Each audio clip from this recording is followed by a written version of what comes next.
masing-masing untuk memastikan kedudukan jersey tidak berubah, tapi itu pasti akan cuba diberikan tentangan oleh lain pelumba yang akan dijangka dikuasai peringkat kedua ini oleh pelumba-pelumba pecut tidak sebagaimana pada peringkat yang pertama.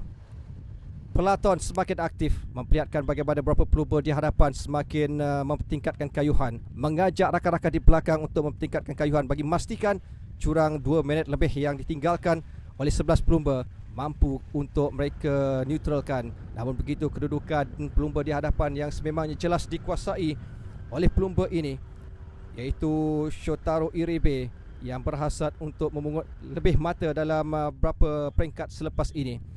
Namun begitu, kedudukan di bahagian pertengahan peloton tidak banyak aksi yang lebih agresif berbanding di hadapan. Khususnya kedudukan di hadapan banyak dikuasai oleh pelumba TSG yang mahu memastikan bahawa ada pelumba negara mampu naik ke podium pada hari yang kedua ini. Termasuk juga Sapura dan juga Protash, antara pasukan yang aktif di bahagian hadapan untuk mengajak leleng pelumba terus mempertingkatkan kayuhan bagi mengejar pelumba ini yang terus berusaha bertindak secara solo seandainya mungkin menuju ke garis penamat untuk memungut mata yang lebih selesa.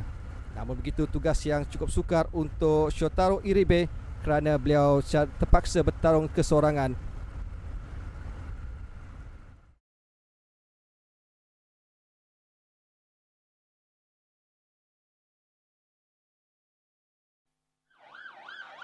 Kita kembali berikan perhatian penghujung peringkat yang kedua, bagaimana kembali peloton begitu aktif bagi memastikan bahawa kedudukan pelumba-pelumba di hadapan berjaya untuk mereka neutralkan, dan jelas bahawa penguasaan yang cuba dipamerkan oleh Shotaro Iribe dan juga Kim Ji-hoon berjaya ditangkap semula oleh kelompok peloton ini menuju 8 km yang terakhir.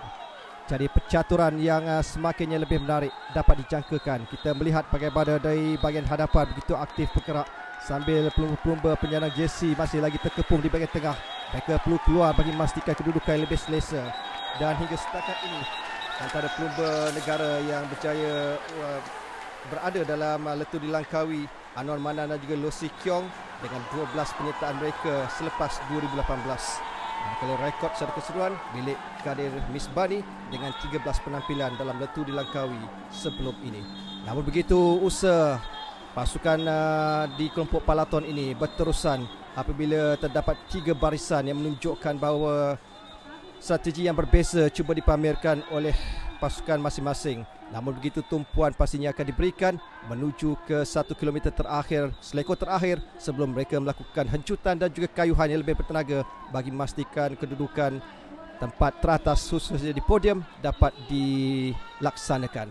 Jadi persaingan lebih menarik. Kita dapat melihat bagaimana pelumba dari pasukan Brunei berada di bahagian hadapan, tapi kedudukan di hadapan semakin mendebarkan. Kita melihat bagaimana persaingan berterusan yang memperlihatkan kedudukan pelumba-pelumba berterusan dengan kedudukan pelumba di bahagian jersey kuning masih lagi terkepung di bahagian tengah sekadar ingin menamatkan pelumban dan kelompok besar ini yang pastinya akan terus mengekalkan jersey tersebut. Manakala beberapa pelumba dari Brunei semakin ketinggalan, pecutan terus dilakukan oleh kelompok peloton ini meninggalkan beberapa pelumba termasuk pasukan Protash yang berada di situ, dan kayuhan cuba dilakukan oleh pelumba-pelumba di bahagian hadapan ini sebelum mereka menuju ke 1 km terakhir. Satu kedudukan yang pastinya akan menjadi tanda tanya siapakah nanti yang akan melintasi garis penamat terlebih dahulu.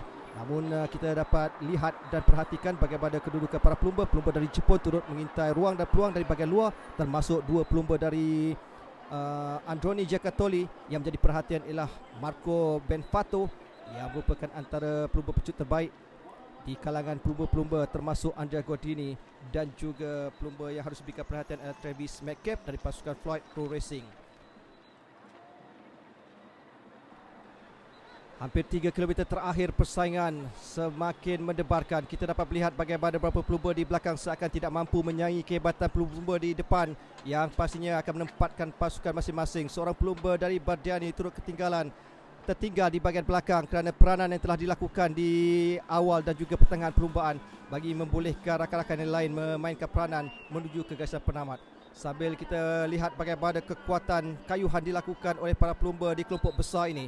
Di sinilah segala percaturan akan dilakukan. Mereka perlu berhati-hati untuk mengambil selekor kerana dalam jumlah yang begitu kompak memungkinkan insiden yang akan membatasi hasrat mereka untuk meletakkan pasukan masing-masing berada di hadapan.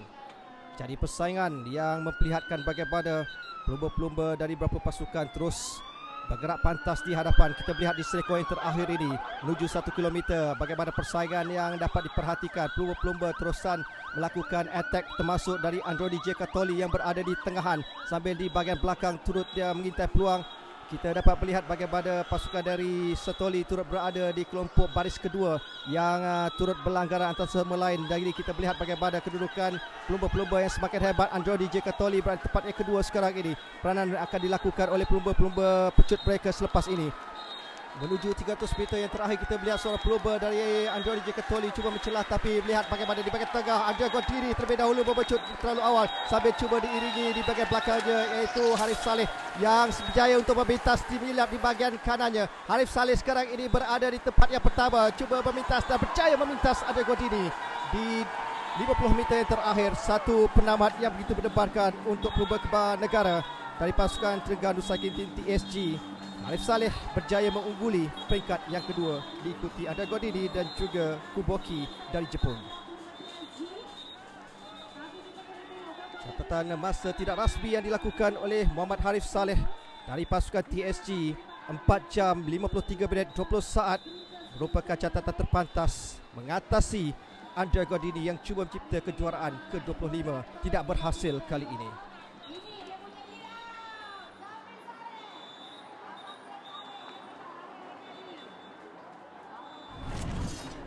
Baiklah, ketika ini kita dah pun selesai untuk peringkat kedua. Dan yes, bunch finish tadi menyaksikan penuh kehangatan ya di saat-saat akhir. Dan akhirnya saya amat gembira menyaksikan rakyat Malaysia, pelumba daripada Malaysia sendiri menamatkan peringkat kedua ini. Tak lain tak bukan pelumbanya Harif Saleh. Tahniah. Okay, macam mana momen-momen terakhir tu bersaing dengan banyak tim Bardiani, ada semua sprinter-sprinter. Kalau nampak tadi bunch finish kat hujung tu, macam mana perasaan? Siapa yang tolong? Ceritakan saat-saat tu. Pada saat-saat terakhir memang teammate saya yang banyak membantu saya, daripada Yusof, Zamri, Amiro, Atem, Medcare. Dia banyak membantu saya membawa ke hadapannya. Macam saya pun dah rasa berada di tahap terbaik lah. Saya pun rasa macam confident untuk menang tu memang dah ada sekarang. Kini macam pengalaman tu dapat mematangkan saya apabila untuk memecut ke hadapan.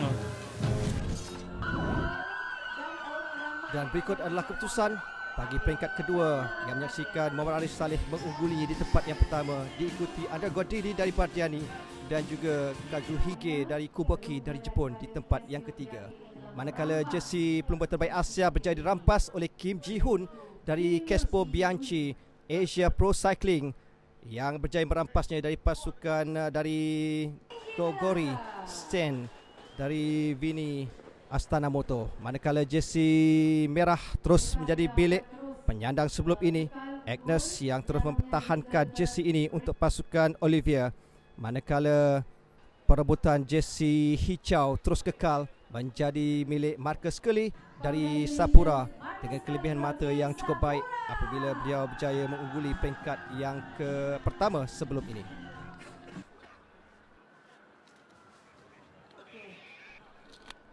Sambil itu jersey kuning sekali lagi terus dikekalkan oleh Marcus Kelly dari pasukan Sapura untuk hari yang kedua.